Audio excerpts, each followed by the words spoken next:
강세리는 사랑스러운 아들 지호와 놀아주는 강재인을 보며 속으로 분노를 삼켰습니다. 저 자리가 원래 내 자리였어. 저 여자가 모든 걸 망치고 있어 라고 생각하며 주먹을 꽉 쥐었죠. 마침내 인내심이 한계에 다다른 강세리는 지호에게 다정하게 우리 지호라고 말하는 강재인의 목소리에 이성의 끈을 놓아버리고 말았습니다. 우리 지호? 지호는 나랑 황기찬 사이에서 낳은 내 아들이야 라며 날카롭게 소리치는 강세리의 모습은 광기에 가까웠습니다. 그 순간 강재인은 겁에 질린 사슴처럼 눈을 동그랗게 뜨고 황기찬의 등 뒤로 몸을 숨겼습니다. 그녀의 어깨는 가늘게 떨리고 있었고 금방이라도 눈물을 터뜨릴 것 같은 얼굴로 여보, 내가 그랬잖아요. 세리가 제정신이 아니라고. 지호가 자기 아들이라고 할 수도 있다고 걱정했었는데 어떡해요, 여보? 라며 속삭였습니다. 완벽한 연기였죠.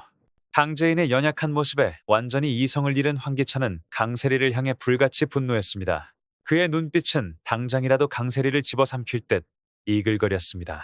정신병원에 다시 입원시켜줄까? 무슨 말 같지도 않은 소리를 하고 있어. 지호가 네 아들이라니. 지호는 제인이와 내 아들이야. 헛소리하지 말고 당장 나가. 라며 폭언을 쏟아냈습니다.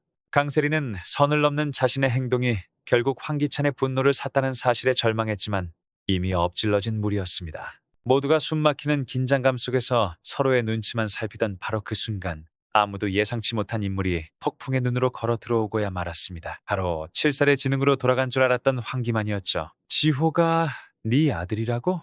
웃기지 말라 그래. 넌 선을 너무 넘었어, 강세리. 라고 말하는 그의 눈빛은 더 이상 어린아이의 순수함이 아니었습니다. 서늘한 이성과 분노로 가득 찬 그의 손에는 유전자 검사 결과지 한 장이 들려 있었는데요. 그 종이 한 장이 앞으로 불러올 피바람을 그 자리에 있는 누구도 감히 짐작하지 못했습니다. 황기찬은 믿을 수 없다는 표정으로 종이를 받아들었고 그의 동공은 걷잡을 수 없이 흔들렸습니다. 진자 불일치. 그 5글자는 황기찬이 지호라는 존재를 통해 간신히 붙잡고 있던 마지막 이성의 끈을 잔인하게 끊어버리고 말았던 겁니다. 그에게 지호는 강재인을 잃고 은호마저 잃은 뒤 찾아온 유일한 희망이자 자신의 왕국을 이어갈 후계자였기 때문이죠. 하지만 그 모든 것이 거짓이었다는 사실, 자신이 사랑했던 아들이 자신의 피를 한 방울도 물려받지 않았다는 진실은 그의 세계를 송두리째 무너뜨리는 거대한 망치였습니다. 황기찬의 마음속에서는 모든 퍼즐 조각이 섬뜩하게 맞춰지고 있었습니다. 왜 강세리가 그토록 지호에게 집착했는지, 왜 자신의 과거를 필사적으로 숨기려 했는지, 그 모든 의문의 답이 친자 불일치라는 끔찍한 결론으로 귀결되고 있었던 거죠. 그는 부들부들 떨리는 손으로 결과지를 구겨쥐었고 강세리를 바라보는 그의 눈빛은 사리로 번뜩였습니다. 강세리는 모든 것이 끝났다는 절망감에 얼굴이 새하얗게 질려갔습니다. 그녀는 아니야, 이건 거짓말이야. 저 인간이 무슨 짓을 한 거야?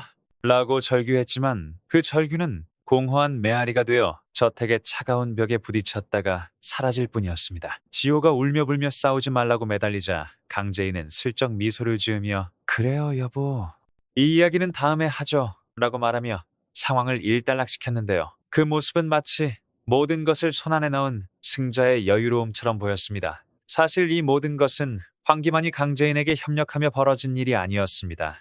코마 상태에서 깨어난 황기만은 자신을 죽이려 했던 강세리가 또 무슨 짓을 할지 모른다는 극도의 두려움에 사로잡혀 일부러 7살 지능 연기를 시작했던 겁니다. 그는 담당 의사에게만 몰래 진실을 털어놓고 가족들 앞에서는 철저하게 바보 행세를 했죠. 하지만 노숙자가 도유경의 머리채를 잡고 행패를 부렸다는 소식을 듣고 전 남편이었던 황기만이 걱정되어 병원으로 찾아온 도유경의 눈을 속일 수는 없었습니다. 연기를 하던 황기만은 도유경을 보자마자 굳어버렸고 그의 미세한 표정 변화를 놓치지 않은 도유경은 단박에 모든 것이 연기라는 것을 간파했습니다. 그녀는 황기만에게 당신한테 아직 인간의 양심이 조금이라도 남아있다면 지금 당장 가서 모든 진실을 밝혀 당신이 탐내는 그 알량한 돈보다 훨씬 가치 있는 일을 해야 할 때야 라며 눈물로 호소했고 그녀의 진심 어린 설득에 황기만의 얼어붙었던 마음이 움직이기 시작했던 겁니다. 그는 더 이상 강세리의 꼭두각시로 살지 않기로 자신의 죄를 조금이라도 씻기 위해 진실을 밝히기로 결심했습니다. 그리고 그 결심이 바로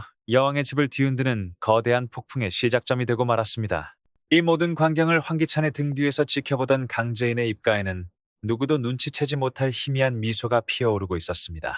모든 것은 그녀의 계획대로 완벽하게 흘러가고 있었던 겁니다. 황기찬의 분노는 하늘을 찔렀습니다. 그는 강세리의 뺨을 내리치며 감히 나를 속여? 네 아들이 내 아들이 아니라고 라며 절규했습니다. 하지만 이것은 시작에 불과했죠. 황기만은 충격에 빠진 황기찬에게 더 잔인한 진실을 속삭였습니다. 기찬아, 잘 들어. 지호는 네 아들이 아닐 뿐만 아니라 강세리가 널 붙잡기 위해 입양한 아이야. 그 순간 저택의 모든 공기가 얼어붙는 듯 했습니다.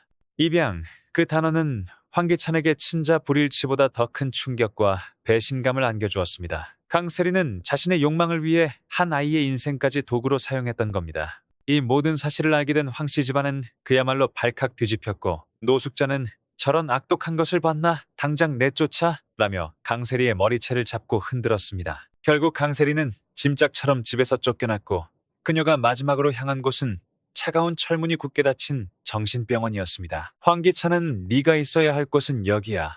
여기서 평생 썩어 라는 말을 남기고 차갑게 돌아섰습니다. 모든 것을 잃은 강세리는 텅 빈 병실에서 홀로 절규하며 복수를 다짐했는데요. 그녀의 눈빛은 더 이상 사랑을 갈구하던 여인의 것이 아니었습니다.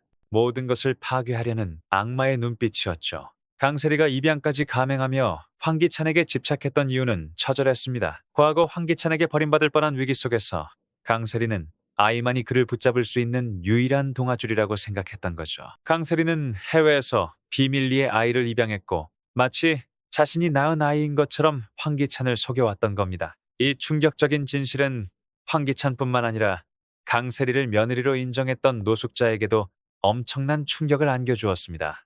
자신의 핏줄이 아니라는 사실에 노숙자는 지호에게 온갖 막말을 퍼부으며 그동안의 애정을 손바닥 뒤집듯 거두어버렸습니다. 강재인은 이 모든 상황을 계산하고 있었습니다. 그녀는 강세리의 비밀이 터져나오는 순간 황씨 집안은 걷잡을 수 없는 혼란에 빠질 것이며 황기찬은 정신적으로 완전히 무너질 것이라고 예상했던 거죠. 그리고 강재인의 예상은 정확히 맞아떨어졌습니다. 이제 강재인에게 남은 것은 마지막 한 수, 바로 황기찬의 숨통을 끊을 결정적 증거를 손에 넣는 것이었습니다. 강재인은 강세리가 이대로 무너지지 않을 것이라는 것, 그리고 마지막 발악으로 황기찬에게 복수하려 할 것이라는 사실까지 꿰뚫어보고 있었습니다. 강세리가 정신병원에서 탈출하는 순간 진짜 복수는 시작될 것이었습니다. 정신병원에 갇힌 강세리의 분노는 극에 달했습니다. 강세리는 자신을 나락으로 떨어뜨린 모든 이들에게 복수하겠다고 다짐하며 탈출할 기회만을 호시탐탐 누렸는데요. 며칠 후 강세리는 자신을 감시하던 간호사를 따돌리고 극적으로 병원을 탈출하는 데 성공했습니다. 탈출한 강세리가 가장 먼저 한 일은 복수의 칼날을 황기찬에게 겨누는 것이었습니다. 네가 감히 나를 버려? 혼자서는 절대 안 죽어 라며 중얼거리는 강세리의 모습은 섬뜩할 정도였죠.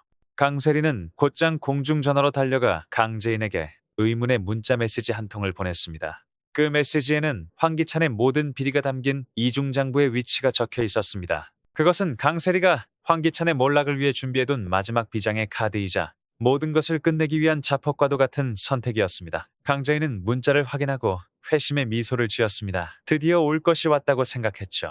그녀는 강세리가 궁지에 몰리면 반드시 황기찬을 물고 늘어질 것이라고 예측했고 그 예측은 한치의 오차도 없이 맞아떨어졌습니다. 이제 그녀의 손에는 황기찬을 단번에 무너뜨릴 수 있는 가장 강력한 무기가 쥐어졌습니다. 황기찬은 믿었던 모든 것에게 배신당한 충격에서 헤어나오지 못하고 있었습니다. 그는 강세리가 자신을 속였다는 사실보다 자신이 그토록 사랑했던 아들 지호가 자신의 핏줄이 아니라는 사실에 더 큰 고통을 느꼈습니다. 그는 텅 빈 지호의 방을 보며 내가 도대체 뭘 위해 이렇게까지 달려온 거지? 라며 자조적인 웃음을 터뜨렸습니다. 그의 왕국은 모래성처럼 허무하게 무너져 내리고 있었던 거죠. 노숙자 역시 충격에 빠지기는 마찬가지였습니다. 그녀는 입양된 아이를 자신의 친손주처럼 여기고 애정을 쏟았던 자신의 모습에 치를 떨었습니다. 그녀는 감히 내 뒤통수를 쳐 그 계집을 가만두지 않을 거야. 절대로. 라며 분노했지만 이미 강세리는 그녀의 손이 닿지 않는 곳으로 사라진 뒤였습니다. 강재인은 변호사를 만나 이중장부의 증거 능력을 검토하며 마지막 공격을 준비했습니다. 제인의 눈빛은 그 어느 때보다 차갑고 단단했습니다. 제인은 더 이상 사랑에 아파하고 배신의 눈물 흘리던 과거의 강재인이 아니었습니다. 자신의 손으로 직접 복수를 완성하려는 여왕, 바로 그 자체였죠. 강재인은 황기찬과 강세리가 서로를 물어뜯으며 공멸하는 모습을 상상하며 잔인한 미소를 지었습니다. 강세리가 보낸 문자 한 통은 이제 걷잡을 수 없는 불길이 되어 여왕의 집을 삼켜버릴 준비를 하고 있었습니다. 강재인의 움직임은 한치의 오차도 없이 신속하고 대담했습니다. 강세리가 보낸 문자를 받자마자 강재인은 김도윤과 함께 물류 창고로 향했고 굳게 닫힌 컨테이너 안에서 먼지를 뒤집어 쓴 낡은 금고를 발견했습니다. 금고 안에는 황기찬이 수년간 은밀하게 관리해온 이중장부가 고스란히 보관되어 있었는데요. 그 안에는 단순한 횡령과 배임의 기록을 넘어 YL그룹을 집어삼키기 위해 저질렀던 온갖 추악한 범죄들이 상세하게 기록되어 있었습니다. 불법 비자금 조성, 정관계 로비, 심지어 은호의 유괴 사건을 덮기 위해 경찰을 매수한 정황과 김도희의 죽음에 관련된 의심스러운 자금 흐름까지 모든 진실이 담긴 판도라의 상자가 마침내 열린 순간이었습니다. 황기찬, 이걸로 당신은 끝이야 라고 말하는 강재인의 목소리는 얼음장처럼 차가웠습니다. 다음 날 강재인은 변호인단을 통해 모든 증거를 검찰에 제출했습니다. 동시에 언론에는 YL그룹 황기찬 회장의 비리 의혹에 대한 보도가 터져나왔고 대한민국은 그야말로 발칵 뒤집혔습니다. YL그룹의 주가는 폭락했고 여왕의 집은 한순간에 범죄의 소굴이라는 오명을 뒤집었었습니다. 황기찬은 자신의 사무실에서 압수수색 영장을 들고 닥친 검찰 수사관들을 마주하고 망연자실했습니다. 강세리가 탈출했다는 소식을 듣고 불길한 예감에 휩싸였지만 이토록 빠르고 완벽하게 자신의 모든 것이 무너져 내릴 것이라고는 상상조차 하지 못했던 겁니다. 그의 손목에 차가운 수갑이 채워지는 순간 그의 눈에는 허탈한 분노와 깊은 절망이 동시에 서려 있었습니다. 한때 모든 것을 가졌던 왕의 초라한 최후였습니다. 이 소식을 접한 황씨 집안은 풍비박산이 났습니다. 노숙자는 아들이 체포되는 모습을 TV로 보며 그 자리에 졸도했고 황나라는 하염없이 눈물만 흘렸습니다. 하지만 강재인은 알고 있었습니다. 이것이 끝이 아니라는 것을. 황기찬과 강세리를 법의 심판대에 세우는 것은 복수의 시작일 뿐 무너진 그룹을 바로 세우고 아버지의 명예를 되찾는 더 큰 싸움이 기다리고 있었습니다. 그러기 위해서는 자신이 직접 여왕의 자리에 올라야만 했습니다. 더 이상 누구의 아내도 며느리도 아닌 YL그룹의 진정한 주인으로서 강재인의 진짜 전쟁은 이제부터 시작이었습니다.